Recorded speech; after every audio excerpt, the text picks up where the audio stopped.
పెన్షన్లు కూడా గడచిన 5 సంవత్సరాల్లో అస్తవ్యస్తంగా చేశారు, రాజకీయంతో చేశారు.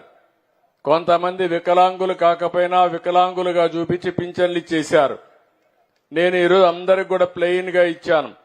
కానీ ఒకటే ఆమె ఇస్తున్నా, ఇదే మారిగా గ్రామ సభ పెట్టి ఆ ఊర్లో ఇచ్చే పింఛన్లన్నీ కూడా ఎవరైతే అర్హులున్నారో వారందరికీ ఇచ్చే ఏర్పాటు చేస్తాను.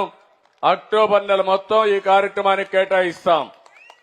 వాళ్ళ ఆర్థిక పరిస్థితులేంటి, దివ్యాంగులుంటే ఎలాంటి దివ్యాంగులు వాళ్ళ 6,000 రూపాయలకి ఎలిజిబిలిటీ ఉందా, 8,000 రూపాయలు 10,000 రూపాయలు ఇస్తున్న 10,000 రూపాయల లేకుంటే 15,000 రూపాయలు ఇవ్వాలని అధ్యయనం చేసి మొత్తం వారందరికీ కూడా న్యాయం చేస్తాను. కొన్ని దిక్కలు నేను చూశాను, డాక్టర్లను కూడా గట్టిగా చెప్తున్నా, మీరు అడగరని తప్పులు ఎక్కువ చేస్తే వికలాంగులు కాని వాళ్ళకు కూడా పింఛన్లు రికమెండ్ చేస్తే మీ ఉద్యోగానికే ప్రమాదం ఉంటుంది. వెరిఫై చేస్తే నేను పేదల పట్ల ఎంత ఉదారంగా ఉంటానో తప్పులు చేసిన వాణ్ణి మాత్రం వదిలిపెట్టనని వారికి కూడా హెచ్చరిక చేస్తున్నానని చెప్పి కూడా నేను మీకు తెలియజేస్తున్నా.